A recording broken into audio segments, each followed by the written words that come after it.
pourquoi le péché contre l'Esprit Saint ou le blasphème contre l'Esprit Saint qui ne peut pas être pardonné? C'est la question qui m'a été posée.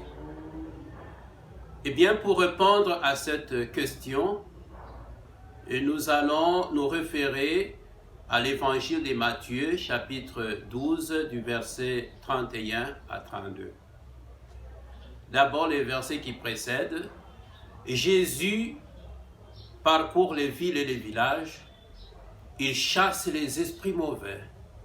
Il chasse toutes sortes d'esprits impurs, de démons qui tourmentent les hommes. Il leur redonne la santé. Et voilà la réaction des pharisiens. Et non, Jésus utilise la puissance non pas de Dieu pour chasser les démons, mais il utilise la force que lui donne Belzéboul, le chef des démons, le patron des démons.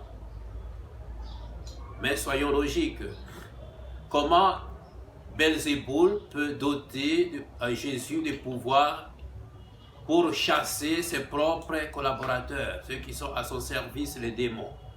Et Jésus dit, un royaume divisé contre lui-même va tout droit à sa chute.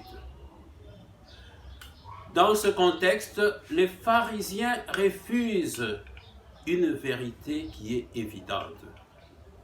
Ils savent que Jésus utilise la puissance de Dieu pour chasser les démons, pour combattre les démons.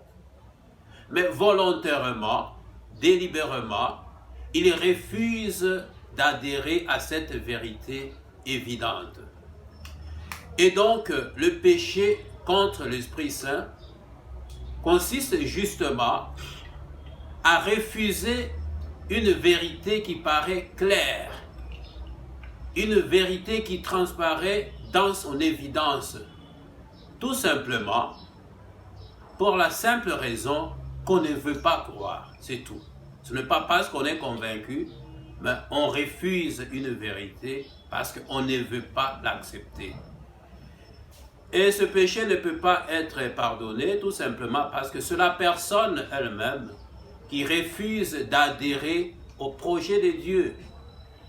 On vous dit, voilà le chemin qui conduit vers le bien, le chemin qui va vous procurer le salut, c'est la vérité, et l'autre chemin qui va vous conduire vers le mal.